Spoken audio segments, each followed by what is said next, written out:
Netanyahu কি মারা গেছে? যুক্তরাষ্ট্রের অবৈধ সন্তান, যার সন্তান সেই ইসরায়েলের প্রধানমন্ত্রীকে মারা গেছে? এই ধরনের প্রশ্ন এখন চতুর্দিকে চলছে।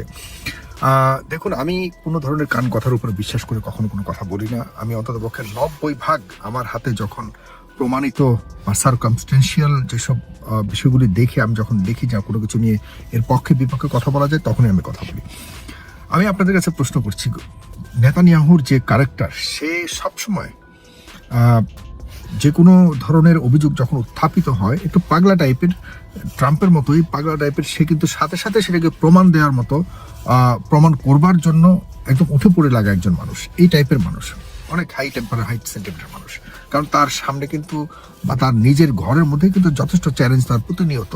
তার বিরুদ্ধে কিন্তু তার দেশেরই অনেক মানুষ অলরেডি রাজনৈতিকভাবে তাকে হেয় করবার জন্য, তাকে তার পতন ঘটাবার জন্য যথেষ্ট সর্বক্ষণ চেষ্টা করে যাচ্ছে তার বিরোধী পার্টিগুলি, রাজনৈতিক পার্টি। এই অবস্থাতে নেতানিয়াহু এমন একটি স্পর্শকাতর যুদ্ধের মধ্যে সে জড়িত হয়ে গেছে, সম্পৃক্ত হয়ে গেছে, যখন তার প্রতিনিয়ত তার উপস্থিতি সাধারণ মানুষের মধ্যে যেমন প্রয়োজন, মিডিয়াতে প্রয়োজন, এবং বিশেষ করে বিশ্ব নেতাদের সাথে তার যোগাযোগ করবার কথা প্রতিদিন। সেখানে এর আগের যে নেতানিয়াহুকে আমরা দেখেছি, সেই নেতানিয়াহুকে আমরা পাচ্ছি না। 4-5 দিন ধরে অন্তত পক্ষে তার কোনো দেখা নাই মিডিয়াতে। 8-10 দিন আগে, 7-8 দিন আগে, সপ্তাহখানেক আগে আপনারা জানেন যে একটি স্পেকুলেশন উঠেছিল যে ইরানের যে মিসাইলসের আঘাতে তার বাড়ির যে অবস্থা, সেটি একদম ধ্বংস হয়ে গেছে এবং তার ভাই মারা গেছে। এটি কিছুটা আমরা শুনেছি।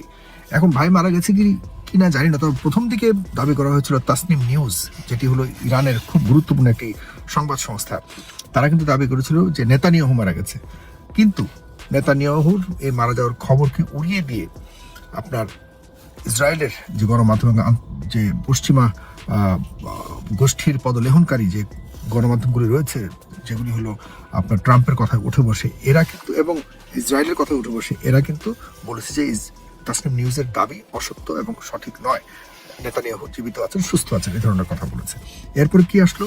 এরপর আসলো তার একটি ভিডিও, প্রায় গত পরশুদিন ভিডিওটি এসছে, যে ভিডিওতে তিনি কথা বলছেন। অবাক করার বিষয় হলো, মানুষকে এত বোকা ভাবে ইসরায়েল। ইতিমধ্যে যারা আপনার গুরুত্বপূর্ণ ব্যক্তিরা রয়েছে সারা বিশ্বে, যারা অ্যানালিস্ট হিসেবে পরিচিত, এবং বিশেষ করে এই ইসরায়েলের যুদ্ধ বলেন, ইরানের সাথে তাদের যে কনফ্লিক্ট, এসব নিয়ে সবসময় যারা কথা বলেন, তারা কিন্তু সন্দেহ প্রকাশ করেছে রীতিমতো। এবং যারা আইটি বিশেষজ্ঞ রয়েছেন, যারা এআই নিয়ে কাজ করেন, তারা অলরেডি বলেছে যে ভিডিওটি প্রচার করা হয়েছে সেটি আর্টিফিশিয়াল ইন্টেলিজেন্সের ভিডিও বলে তাদের কাছে মানে মনে হচ্ছে।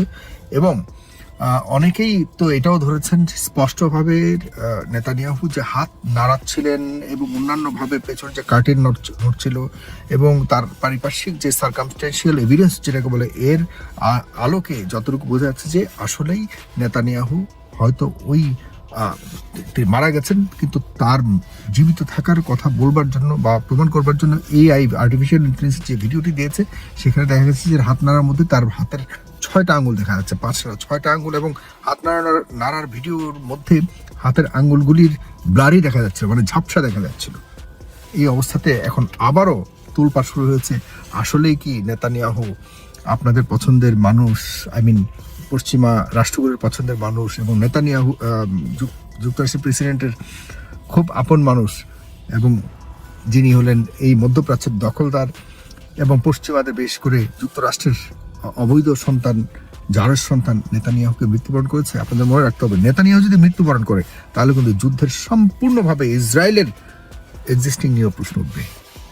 কারণ হলো, এই নেতানিয়াহু কিন্তু তার নিজের দলের এবং নিজের রাজনৈতিক ক্যারিয়ার গড়বার জন্যই অন্যায়ভাবে বারবার তিনি জায়োনিজমের কে সমর্থন দিয়ে, জায়োনিজম সমর্থক যারা রয়েছে তাদের একাধারে ভোট পাওয়ার জন্য যে চেষ্টা করছে তার দল, এবং সে গত কয়েক বছর ধরে এটি মানুষ কিন্তু আর বুঝে গেছে, এবং ইসরায়েলেরও বুঝে গেছে, এবং এটি আর করবার কেউ সুযোগ পাবে না, সাহসও পাবে না।